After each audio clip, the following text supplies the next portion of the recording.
All right, people. So I will title this one Before the Migrants. And I'm going to keep this focus on Chicago. That's where I'm from. That's what will affect a lot of people that I may know. So that's my city at the end of the day. So before the migrants, because we have a lot of people that complain about the migrants in the city of Chicago. But let's dig into this. Let's research this, and then let's hold some what I like accountability. So before the migrants, crime rate and violence in Chicago was very high. It started back in the 70s, boosted in the 80s, declined a little bit, went up in the 90s. This is a little bit of history factor. You know, I'm an avid researcher. And then it kind of mellowed out a little bit. Then it spiked again. Then it mellowed out a little bit. Now, mind you, during these terms when crime was down were times when various presidents may have been in office. So we let's stay within a decade. So you had different presidents. So within a decade, you'll have maybe two presidents unless one of those presidents wins a second term.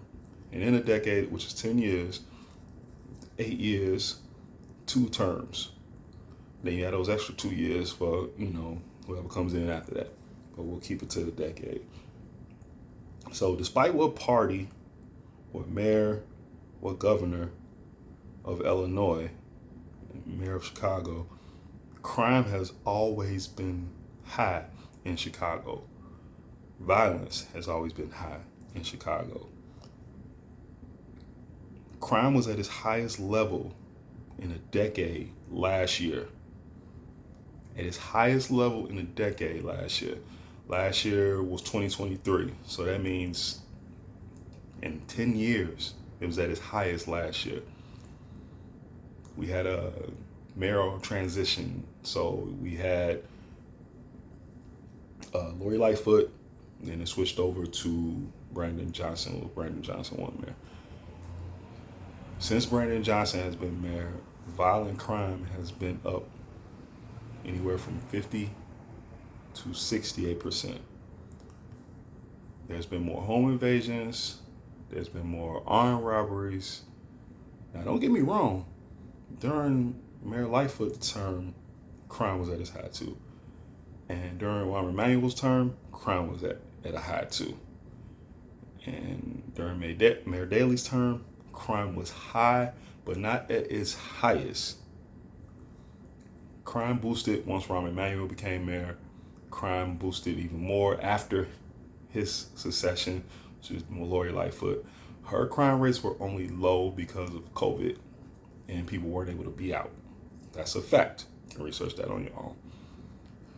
So now, under Brandon Johnson, there are numerous extra violent crimes that weren't happening, teen trends and a heightened smash and grabs. People just blatantly walk in stores and do robberies and carjackings and shootings. And so all these things were occurring before migrants. Chicago was always an okay city. We'll say okay, safe enough, but you knew you had to be careful. Now every neighborhood is riddled with crime, unsafe for elderly people and women and children. So to continue, it's important that people know that they need to take accountability. And it's kind of hard to stand in front of any form of government and complain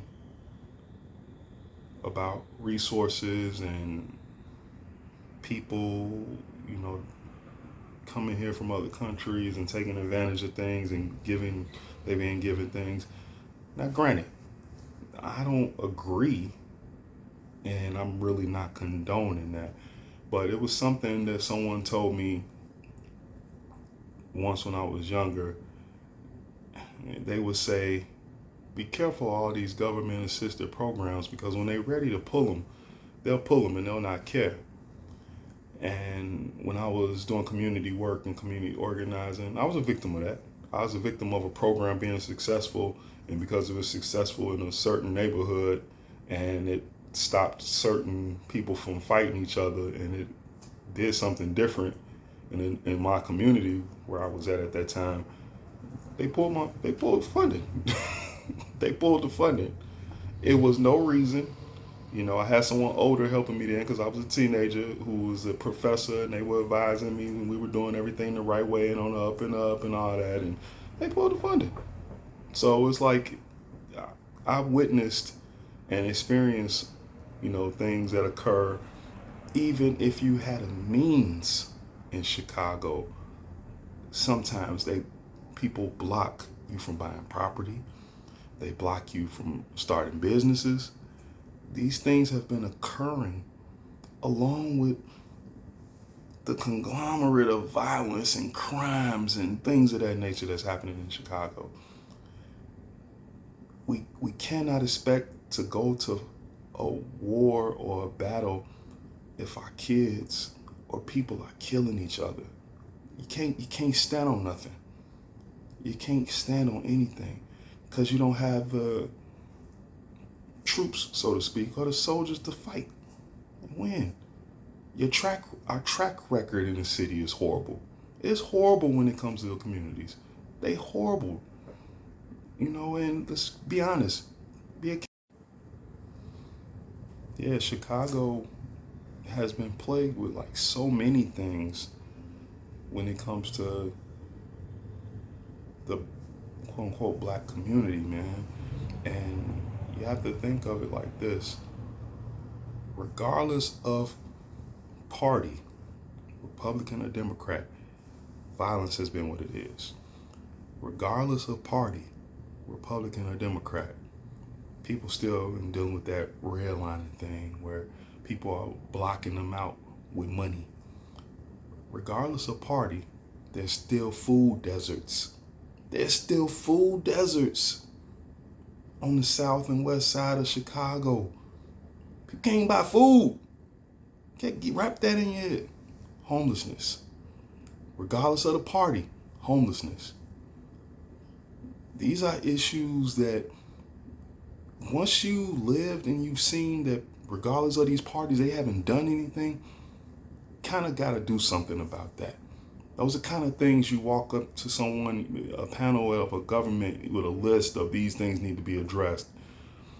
Or you do democracy and self-government, meaning that you resolve those things, you figure out a way to resolve those things in a collective fashion where government can look and say, hey, there's value over there. So when I was a kid and I would hear the older women say, one day they're going to take these resources away, it's a money game, the government. It's a money game with the system.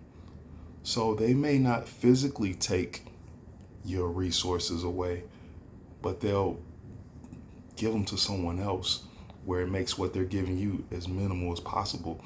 And they'll see and they watch and they pay attention and they keep tracks. There's statistics that pay attention to these things, where these resources go and things in the community. And all these neighborhoods in Chicago, someone is sitting back and they're taking note of this. These are building statistical cases for someone to research and say, hey, let's see what we can do by changing this way and this way. So it's not so much that migrants taking everything, it's the people that's in charge that are supporting and pushing for that to happen. Now, I'll make another video about my research of these countries where these people are coming from, especially with their different presidents and regimes that have taken over. Peace. Fight for your. And to complete the wrap up of that last piece I did, and before the migrants, just so everyone knows, despite what party or mayor or governor, Chicago leads in gun violence. They're number one Number 2 is Detroit. Number 3 is LA. Number 4 is Philly. Number 5 is St. Louis as the most gun violent cities.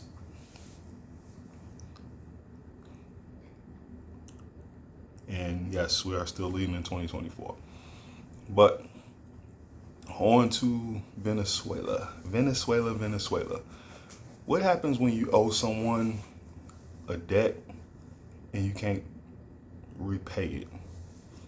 Think of this on a global scale. When it comes to a global scale, you have to think about what our country is getting from other countries, what other countries provide us. So during George Bush's administration, if you look, George W. Bush, the son, if you look in your clothing, if you look at your food, you might have started noticing that everything came from another country. You probably had a shirt that came from Pakistan, some jeans that came from Colombia, everything was coming from everywhere. You go in a grocery store, you look in the frozen food section, your fish was coming from China. It's like stuff was coming from everywhere. So the market was kind of opened up during his term. So Venezuela, government does business with Venezuela for oil and agriculture. And the numbers supersede like billions, billions of business, when it comes to oil and agriculture. In the last 5 years, Venezuela hasn't been getting their just due when it comes to pay. So to repay them and do a favor, they need their jails cleaned out. They need crime lower in their area so they can make more money. Deal made that we may not know, be privy to, was, well, we can send our criminals over there to you, then you can still get the oil, but it won't be cheap. It'll cost you. Here we have people from Venezuela coming to the United States. Fight for your life.